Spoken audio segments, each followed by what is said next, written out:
Hey viewers, my name's Cara. I'm your host for Tuesdays here on the Pagan Perspective. This week we are visiting another throwback topic from the early years of the collab. We are coming up to our 9th anniversary on the Pagan Perspective Collaborative channel. We're going to be beginning our 10th year, and so I thought it's time to look back at some topics from the early years 1 through 3 or so, that maybe we haven't visited again in a while. Some of the topics that we're going to be covering this month and next month we have covered again, but not in a few years from now, and this is 2018.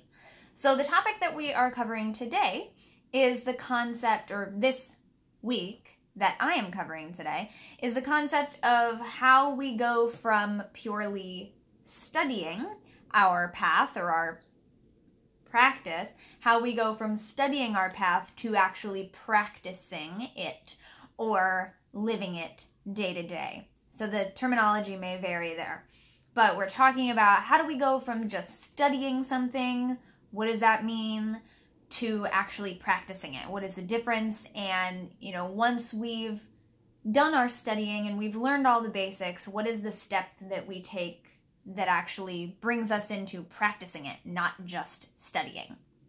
So, for me, the word studying now in my path refers to times that I am learning more about a specific subject, that I'm learning more about an aspect of my practice. So studying is something that I still do. It just kind of applies to individual things rather than my path as a whole. So now I might say I am studying more about tarot right now, or I'm studying more about crystal healing right now, or whatever the case may be. Whereas in the very early years of my path, we'll call it, I identified not yet as a pagan, as a witch, or whatever. It was the time in my practice very early on, probably I was about 11 or 12, up until about age 16, really, when I told my mom, okay, I officially consider myself part of this path. So, for those good, number of years, we talk about the year in a day, but for some people, it's not always just a year. That's just a recommended minimum amount of time.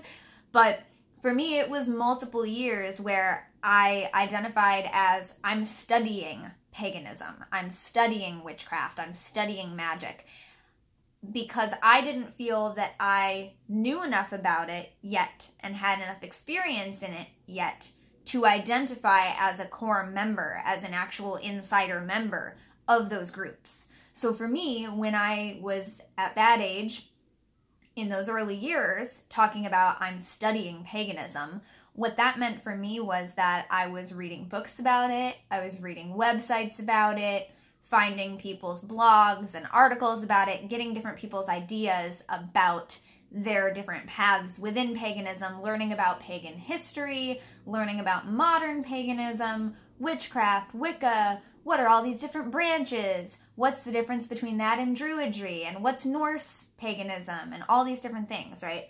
So I was studying basics. I was reading and learning and taking notes and mulling over in my head, what do I think about these things? And how do I think these various beliefs and practices that I'm learning about apply to me or resonate with me? What do I think might fit my life? So it was kind of treating it like paganism was a subject in school, and what would be the kind of things that I would be required to read and study and writing exercises and stuff like that, because I'm a huge nerd. So stuff like that, note-taking, I like all that stuff, right? So that's what it meant to me. Whereas, so when I was about 16 and I told my mom, okay, I've been studying this for a while and I really feel like this is something that calls to me, this is something that resonates with me, I now feel comfortable calling myself a member of this group. So now I am a witch, I am a Wiccan at the time is the main way that I identified, or I am a pagan, or a neo-pagan, or whatever. Many labels apply, as we've talked about on this channel in the past. So after that point, now I identify as a pagan, as a witch, as all these other things, right? So now when I say I'm studying, it's usually about a specific aspect, like I said. So I might say, I'm studying more about tarot right now. I'm studying more about crystal healing. I'm studying more about candle magic or puppets or whatever it may be. Or it might be, I'm studying more about aura reading and scrying, whatever it is. So studying is a thing that still happens. It's not like once you start identifying as part of this community and you begin practicing, all of a sudden you don't study anymore. There's always more to be learning. And so studying is something that keeps happening whenever we learn a new skill. So that's where the word studying comes into my path and my practice now. But so how do we go from studying to practicing? The biggest thing, actually first I want to address, practicing is not a bad word. Okay? And some of you might be like, well, duh, of course not. But what I mean by that is, at least years ago, I don't know, because I don't watch a whole lot of other people's videos now. I'm not as up on what absolutely everybody is saying about everything anymore, like I used to be when I was studying and I was just taking in all this information and still trying to figure things out. But there was this idea that, like, the word practicing is a word that some people don't like because it sounds like you don't know what you're doing yet. Like, it sounds like when you have to practice a skill until you learn it, and then when you learn it, then you know how to do it. So you don't have to practice anymore, you just know it. So there's a lot of people, at least at the time, like I said years ago, who seemed to not like saying, I practice witchcraft, or I practice paganism, or talk about their personal practice, because that word wasn't right to them. And because it felt like, well, no, I don't need to practice it. I already know how to do it. You know, like I don't need to practice casting a circle. I know how to do it. Right? So I want to address the fact that that's not really what the word means, although there is an element of that, because it's definitely something that it's a use it or lose it type of thing. Like, yeah, you might know how to do something, but repetition is important, and actively using it throughout our lives is important. So that's what kind of ties into the how we move from studying to practicing. So to me, an easy way to describe that difference would be studying would be looking up in a book or online or whatever how to cast a circle, okay? And you read about it. Maybe you read about how 5 different paths from all different aspects of the pagan community, you read about how they do it. You find a circle casting, you know, written out for each of these different traditions. You read it, you study it. Maybe you memorize it. Maybe that's your thing. Maybe you know, memorize the words in your head, in your chair while you're reading the book. You know it back to front. Cool. But if you never actually get up and go do it, then you haven't crossed the threshold from studying to practicing. So knowing it, because you've read it a million times or you've heard it a million times, doesn't mean the same thing as getting up and trying it out and feeling what it feels like in your body and in your energy field to do things in different ways. Because I could read something in a book and maybe think, I don't know, that doesn't really seem to jive with how I think and feel about things. And then something else I could be like, yeah, that sounds exactly like what I do, what I want, cool. But then when I actually get up and put it into practice, I realize maybe something from the thing that I thought I didn't like actually feels really good and works really well for me. And maybe something about the thing that I thought would work really well actually doesn't sit as well in my energy. So that's the simplest example I can give you of what it means to me to go from studying to practicing. And like I said, it's a use it or lose it type thing too. So if you have gotten up and you've cast a circle before, cool. You know, I think I cast my first circle when I was like 12 or 13. That's fine. But if I had just done that and never did it again, and now here I am, I'm going on 28, and if I had said, oh yeah, I know how to cast a circle, I've done it before, but if I haven't done it in 10 years, then I haven't been practicing it. I know it, Cool. I know theoretically how to do it, but that's not the same. And so when we talk about like living it day to day, I don't cast a circle every day. You know, this is just purely an easy example to give to talk about it. But even anything, you know, I've talked about before my daily practice. I don't have a lot of things that I do absolutely every single day. I have things that I might do absolutely every single day for a week or for 2 weeks, maybe for a month. But then the next month, something else is going on, you know? So I'm not saying it's something like you have to do it every day. But if I think about some basic things about my path and my practice that I realize, like, oh, I haven't done this, like, basic thing in a couple months, you know? My practice kind of got away from me. I've been focusing on different things. I haven't gone out and looked at what the moon phase is in a couple weeks. And, you know, that's when I realize when I journal, I always put the moon phase. And if I go to start a journal entry and when I get to the moon phase, I go, what phase is the moon in right now? That's when I realize I have been letting my practice slip because I haven't been looking at the sky.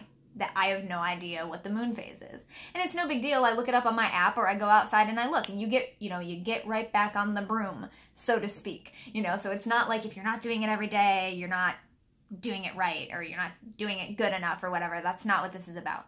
But, you know, it's that idea that like if I just notice that something that I consider a pretty basic element of my practice, so like for me, the moon phases, when I notice, ooh, I've let that slide, I got to get back on it, you know? So yeah, moving from studying into practice. Or like if I realize, like if I'm reading an article about circle casting and I'm like, oh, that sounds cool. And then I think about it and I'm like, I haven't actually cast a circle in like 2 months.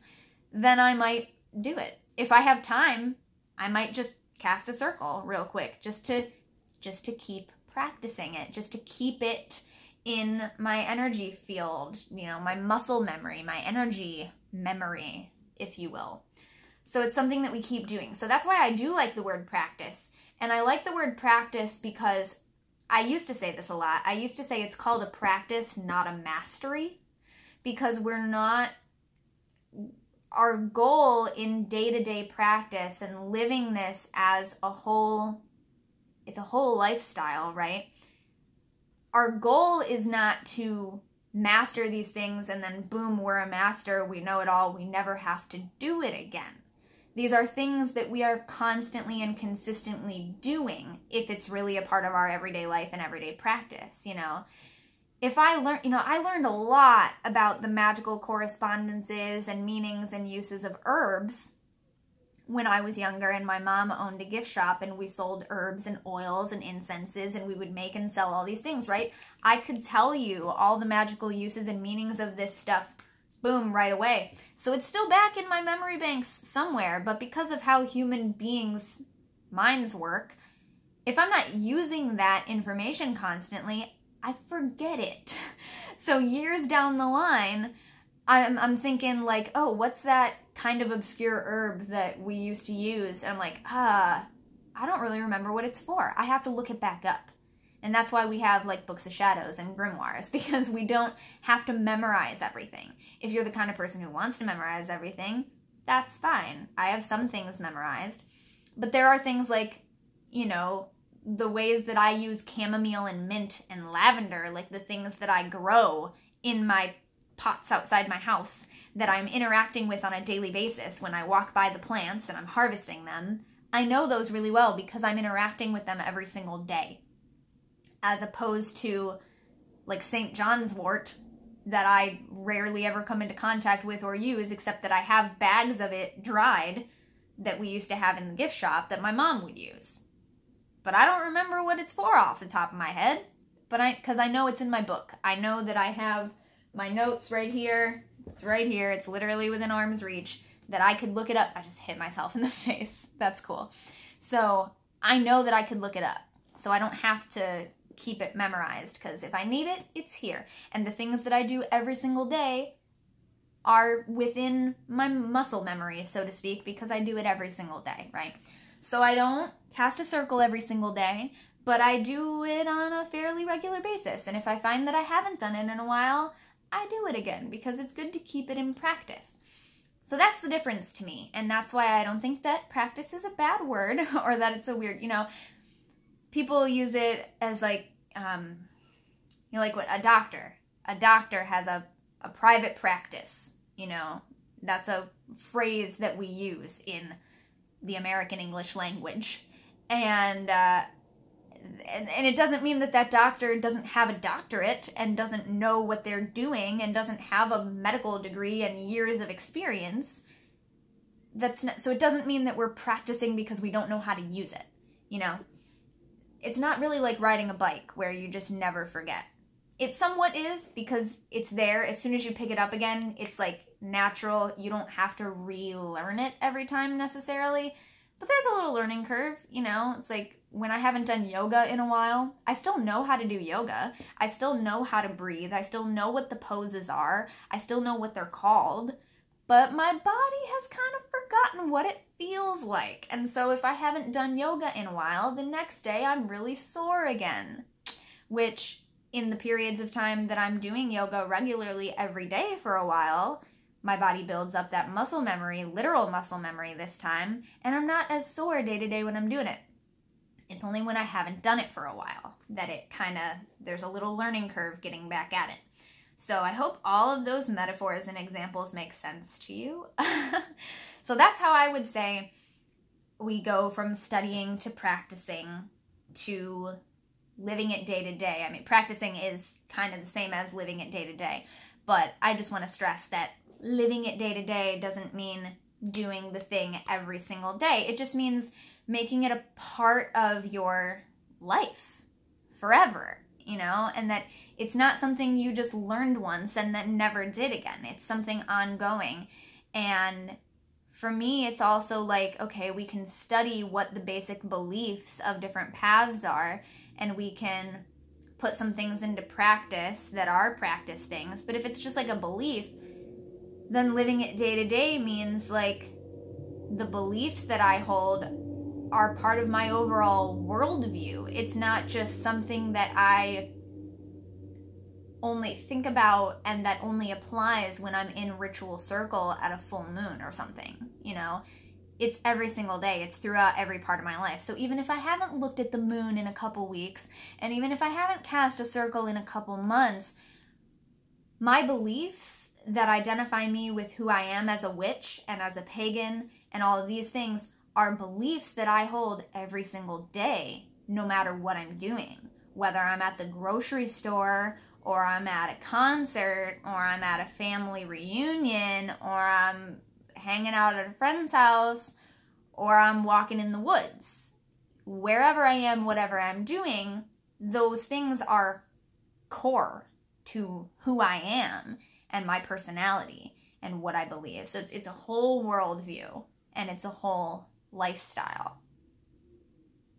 So I hope that answers that question. Not that anyone specifically asked it. It's just an old topic that we're revisiting, but it's something that I feel like people talk about a lot. Like, how do I make that step?